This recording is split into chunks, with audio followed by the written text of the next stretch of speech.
السلام علیکم۔ Donald Trump کو امریکہ میں کافی پریشر کا سامنا کرنا پڑ رہا ہے، چاہے وہ کانگریس ہو، سینیٹ ہو، کہیں پہ بھی ہو، ٹرمپ کے لیے مشکلات بڑھتی جا رہی ہیں۔ کون کون سی مشکلات ہیں ہم آپ کے ساتھ وہ بھی شیئر کرتے ہیں۔ ایران جو اسرائیل کو جواب دے رہا ہے، اس میں کیا کیا اپڈیٹس آئی ہیں سامنے، اور اسرائیل کیا اب نئے فیز میں اور نئی چیزیں کر رہا ہے، وہ ہم آپ سے شیئر کرتے ہیں۔ ایران وہ کیا کر رہا ہے، اس نے کیا نئی اپنی پلاننگ کر لی ہے، یہ سارا کچھ، اور پاکستان میں جو ایک صورتحال ہے وہ بھی ہم آپ کے ساتھ ملک کی صورتحال بھی آپ سے شیئر کرتے ہیں۔ اگر آپ نے ابھی تک چینل کو سبسکرائب نہیں کیا تو چینل کو سبسکرائب ضرور کر لیں۔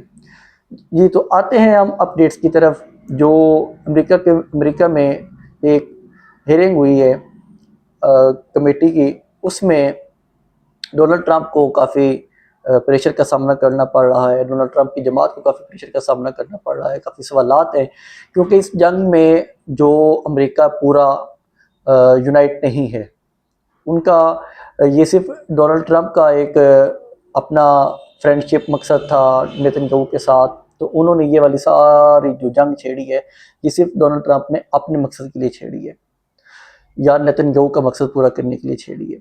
تو اس لیے کانگریس سے بھی اسے کافی زیادہ سوالات کا سامنا کرنا پڑ رہا ہے۔ میں سب سے پہلے جو وہاں پہ ریئیکشن آیا میں وہ آپ سے شیئر کرتا ہوں۔ ریپبلکن ہے جیریڈ ہیفمین، انہوں نے کہا ہے کہ میں اس وار کے خلاف ہوں، کہ یہ والی جنگ ہونی نہیں چاہیے تھی، ہماری جنگ یہ تھی نہیں، یہ اسرائیل کی جنگ تھی، وہ اسرائیل کو پتہ ہے اسرائیل کے کیا مقاصد ہیں، ہماری جنگ نہیں تھی۔ اور وہ کہہ رہے ہیں کہ میں اس کا جو اکاؤنٹیبل ہے وہ ڈونلڈ ٹرمپ کو ٹھہراتا ہوں کہ اس نے اس جنگ کو شروع کیا ہے جس کا کوئی مقصد نہیں تھا۔ اس کے علاوہ پھر وہاں پہ جو ایک سینٹ کی کمیٹی میں اجلاس چل رہا تھا، وہاں پہ جو ایک برائن میک گنیس، یہ ریٹائرڈ آرمی کے وہاں کے ملازم ہیں، انہوں نے ایک وہاں پہ اپنا پروٹیسٹ کیا کہ یہ والی جنگ آپ نے ہمارے اوپر کیوں مسلط کی ہے، ہمارے بچوں کو وہاں پہ آپ نے کیوں وہاں پہ مرنے کے لیے چھوڑ دیا ہے، وہاں پہ آپ کیوں ایران کی جنگ میں بھیجیں۔ یہ جب وہاں پہ ایک جو ریٹائرڈ وہاں پہ آرمی کے آفیسر تھے، انہوں نے جب یہ بات کرنے کی کوشش کی تو وہاں پہ جو سیکورٹی ہے سینٹ کی کمیٹی کی، انہوں نے اس آرمی آفیسرز کو اٹھا کے باہر لے کے جانے کی کوشش کی۔ جب وہ باہر لے کے جا رہے تھے تو راستے میں انہوں نے اپنا بازو کے ساتھ دروازہ پکڑا تو انہوں نے اس کے بازو ہی توڑ دیا۔ وہ اس طرح مطلب کہ انہوں نے اٹھا کے باہر پھینکا، انہوں نے کہا کہ آپ کیوں اس حوالے سے آپ کا پروٹیسٹ بنتا نہیں ہے، آپ کیوں یہاں پہ سوال کرتے ہیں۔ تو اس کے حوالے سے یہی ہے کہ یہ سارا کچھ ایک پریشر بن رہا ہے ڈونلڈ ٹرمپ کے اوپر، جس میں وہ یہ حرکتیں کر رہا ہے، اپنے ملک میں بھی یہی حرکتیں کر رہا ہے کہ وہ اپنے ملک میں لوگوں کو اب اس نے مارنا شروع کر دیا ہے، مطلب کہ اب اس کے بازو توڑا ہے، اور وہ بھی سینٹ میں وہ آیا پروٹیسٹ کرنے کے لیے۔ اس کے علاوہ پھر جو ایک تھامس ماسی ہیں، انہوں نے بھی یہی کہا کہ یہ جنگ شروع نہیں کرنی چاہیے تھی۔ یہ بھی ایک وہاں پہ سینیٹر ہیں، انہوں نے کہا کہ یہ جنگ بالکل بھی شروع کرنے کی ضرورت نہیں تھی ڈونلڈ ٹرمپ کو۔ اس کے بعد ایک ایران یہ جو ایک جواب دے رہا ہے اپنا کافی سخت کر کے، انہوں نے کیا جواب دیا ہے وہ ہم آپ کو بتاتے ہیں۔ کہ ایک صحافی ہیں، انہوں نے یہ دعویٰ کیا ہے کہ ایران کے جو بمبار جہاز تھے وہ قطر میں، جہاں پہ امریکی فوجیوں کا سب سے بڑا اڈا ہے، اس کے نزدیک پہنچ چکے تھے۔ جب وہاں پہ پہنچ چکے تھے تو قطر کی ایئر فورس نے، قطر کی فضائیہ نے وہ جہاز گرائے۔ تو اس کے بعد ان کا یہ کہنا ہے کہ یہ جو اگر جہاز ایران سے فلائی کیے اڑے ہیں اور وہ جا کے پہنچے قطر تک، تو یہ کیسے پہنچ گئے ہیں، یہ آخر ہونے کیا جا رہا ہے، یہ کس سچویشن میں چل رہی ہے، یہ کس قسم کی پلاننگ ہو رہی ہے، کہ آیا دوسرے ملکوں کو بھی انوالو جان بوجھ کے کرنے کی کوشش کی جا رہی ہے۔ تو اس حوالے سے اس کے علاوہ ایک اور بھی دعویٰ آیا ہے برطانیہ کا، کہ ہم نے پہلے بھی آپ کو بتایا تھا کہ یہ برطانیہ نے کہا تھا کہ جی ہم اپنی سپیس دے رہے ہیں، جو بیسز ہے وہ دے رہے ہیں امریکہ کو کہ وہ یہاں سے اپنا اٹیک کر سکتے ہیں۔ سائپرس میں ایک بیس ہے برطانیہ کی۔ تو جیسے ہی یہ برطانیہ کا دعویٰ سامنے آیا تو ایران نے اٹیک کر دیا برطانیہ کی اس بیس کے اوپر۔ اب برطانیہ کہہ رہے کہ وہ والا جو اٹیک تھا وہ ایران نے تو کیا ہی نہیں تھا، وہ اٹیک کیا ہے کسی اور نے. اب اس میں جو چیز سامنے آ رہی ہے کہ اگر کوئی اور ہے تو وہ یا امریکہ ہے یا اسرائیل ہے. اسرائیل یہ چاہے گا کہ برطانیہ کو ہم جان بوجھ کے اندر انوالو کریں. جب وہ اٹیک ہوا تھا نا تو اس کے بعد برطانیہ بیک فٹ پہ چلا گیا تھا. اس نے کہا تھا کہ ہم اپنی بیسز نہیں دے رہے, نہ امریکہ کو دے رہے ہیں نہ اسرائیل کو دے رہے ہیں, کسی کو بھی ہم اپنی بیسز نہیں دے رہے, کیونکہ وہ انہیں سمجھ لگ گئی تھی کہ ہم خود اس جنگ میں پھنس جائیں گے. تو اب یہ جو دعوے اس قسم کے سامنے آ رہے ہیں کہ خواہ مخواہ کا انوالو کیا جا رہا ہے, جیسے ابھی ایران نے ترکی کے اوپر بھی وہاں پہ ایران کا میزائل کیا ہے, تو ترکی کہہ رہا ہے کہ یہ غلط چیز ہے کہ ایران ہمیں بھی اندر انوالو کرنا چاہ رہا ہے یا دوسری جو ریاستیں ہیں ان کو اندر انوالو کرنا چاہ رہا ہے, تو یہ ایک جنگ پھیلے گی خطے پورے میں. تو یہ ایران کے لیے تو یہ ون ون ہے کہ ہاں بھی پورے خطے میں جنگ پھیلے, ٹھیک ہے, ہم بھی لڑیں گے اور اسرائیل کے ساتھ بھی لڑائی ہوگی تو سارا کچھ ہوگا. ایران کو ایک ہمدردی ملے گی مسلمانوں کی, کہ مسلمانوں کو بھی چاہیے کہ وہ امریکہ کو یہاں سے نکال لیں, امریکہ کی بیسز یہاں پہ ختم کروائیں اور ایران کے ساتھ کھڑے ہوں. ایران تو یہ چاہے گا اور ایران یہ کر رہا ہے, وہ اپنی جو جنگ ہے اس کو بڑھا رہا ہے.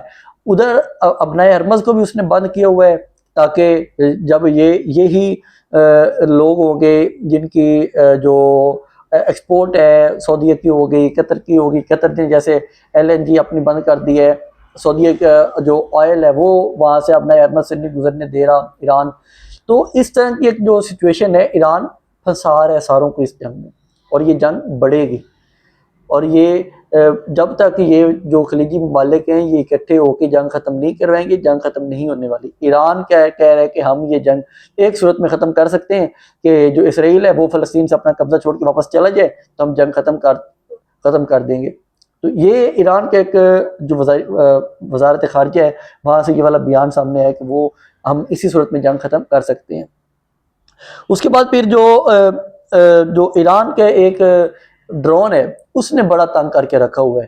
امریکن ایک سینیٹر ہیں کرس مرفی, وہ کہتے ہیں کہ جو ایران کا شہد ڈرون ہے ہمارے پاس اس کا کوئی سولوشن نظر نہیں آیا. کہ ایک بریفنگ ہوئی ہے, اس بریفنگ میں ہمیں سمجھ نہیں آیا کہ جو جن کا شہد ڈرون ہے اس کا کیا سولوشن ہو سکتا ہے یا اس کا کیا حل نکل سکتا ہے. وہ کہہ رہے ہیں کہ ہمیں اس چیز کی سمجھ نہیں آئی کہ یہ جو ڈرون ہے یہ اس کی کیا ٹیکنالوجی ہے. ایران نے کافی کام کیا اپنی اس ڈرون یا میزائل ٹیکنالوجی پہ. ابھی ایران کی ایک اور وہ اس طرح کا میزائل تھا کہ وہ زمین سے نکل کے وہ کر رہا تھا, اٹیک کر رہا تھا اپنے ہدف کو. تو اس قسم کی ٹیکنالوجی بھی ایران نے, تو ایران کی اس ٹیکنالوجی سے کافی زیادہ پریشانی ہو رہی ہے امریکہ کو بھی اور اسرائیل کو بھی, کہ یہ جو میزائل ٹیکنالوجی ہے یہ بڑی عجیب قسم کی ہے.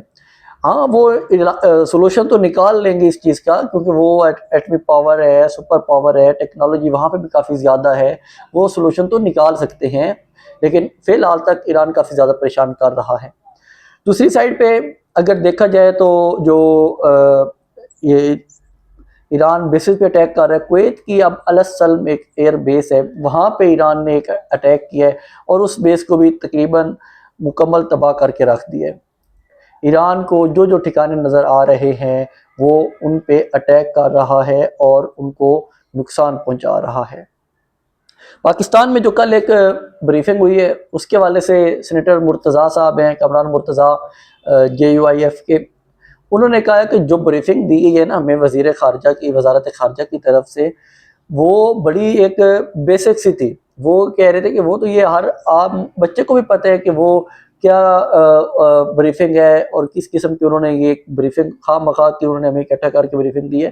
انہوں نے کہا کہ میں نے اس ساری بریفنگ میں کچھ بھی مجھے سمجھ نہیں آیا کہ یہ بریفنگ کا مقصد کیا تھا اور یہ بریفنگ ہوئی کیوں ہے. ٹھیک ہے, وہ کہہ رہے ہیں کہ اس کی مجھے کوئی سمجھ نہیں آئی. جو دوسری سائڈ پہ اپوزیشن میں آئے تو عمران خان صاحب کے کیسز ہیں. وہ عمران خان صاحب کا کیس لگا ہوا تھا آج جسٹس سومرو کی عدالت میں, اسلام آباد ہائی کورٹ میں, ان کے اوپر اعتراضات لگے ہوئے تھے. اب اعتراضات بڑے مزے کے تھے. اعتراضات میں نمبر 1 اعتراض یہ تھا کہ جی جو رجسٹرار نے اعتراض لگایا ہوا تھا کہ ایک تو اس کے اوپر فلیگ نہیں لگا ہوا جو اپلیکیشن اس کے اوپر. دوسرا اعتراض تھا کہ یہ جو آپ کی درخواست ہے اس کی ترتیب ٹھیک نہیں ہے. تیسرا اعتراض تھا کہ جو سلمان صفدر صاحب ہیں ان کا جو وکالت نامہ ہے وہ پرانا ہے. اچھا وکالت نامہ پرانے والا وہ خود اعتراض انہوں نے خود ہی ختم کر دیا تھا. باقی اعتراضات انہوں نے لگائے ہوئے تھے اور یہی اعتراضات کی درخواست لگی ہوئی تھی جسٹس سومرو کی عدالت میں. اور جو مزے کی بات ہے کہ یہی اعتراضات لگا کے جو رجسٹرار صاحب ہیں انہوں نے کسی کو بتایا ہی نہیں تھا کہ میں نے یہ اعتراضات لگا دی ہیں. جب اعتراضات لگائے نہیں بتایا پھر درخواست رکھی گئی اپنے پاس رکھ لی گئی. پھر سلمان صفدر صاحب ایک درخواست دیتے ہیں, وہ کہتے ہیں کہ ہماری درخواست جلد از جلد لگائی جائے. جب وہ درخواست کے لیے آگے جاتی ہے, اس سے پہلے ایک اور مزے کی دلچسپ بات ہے, اس سے پہلے یہی جج صاحب رجسٹرار کو حکم دے چکے ہیں کہ آپ ان کی درخواستیں لگائیں. یہ متفرق درخواست تھی, مرکزی اپیل نہیں تھی. تو یہ حالت ہے ہماری جو عدلیہ ہے, ان کے فیصلہ ان کا رجسٹرار نہیں مان رہا. پھر بیر کا تو دور کی بات ہے کہ ایس ایچ او نہیں مانتا, اڈیالہ جیل کا سپرنٹینڈنٹ نہیں مانتا اور باقی نہیں مانتے, وہ تو ایک الگ کی بات ہے. ان کا رجسٹرار ان کا نہیں حکم مان رہا کہ انہوں نے کہا ہوا تھا آپ درخواست لگا دیں اعتراضات ختم کر کے. آج پھر انہوں نے بولا جسٹس سومرو صاحب نے کہ جی آپ ایک کام کریں, رجسٹرار تو ہمارا حکم نہیں مان رہا, آپ یہی اعتراضات ختم کر کے دوبارہ درخواست دے لیں. تو یہ حالت ہے عدلیہ کی. یہ عدلیہ انصاف دے گی عمران خان صاحب کو. یہاں پہ عمران خان صاحب, میں بار بار کہتا ہوں, وہ قید میں نہیں ہے, وہ کسی اور کی زبردستی ڈیٹینشن میں ہیں. انہوں نے زبردستی انہیں رکھا ہوا ہے, نہ ان کے کیسز لگتے ہیں, نہ انہیں کچھ آگے ریمیڈیز پرووائڈ کی جاتی ہیں کہ وہ کہیں پہ جا کے اپنا کیس لڑیں. تو اس لیے آپ کا جو بھی خبریں تھیں اس کے ساتھ مجھے اجازت دیں. چینل کو سبسکرائب ضرور کیا کریں. اللہ حافظ.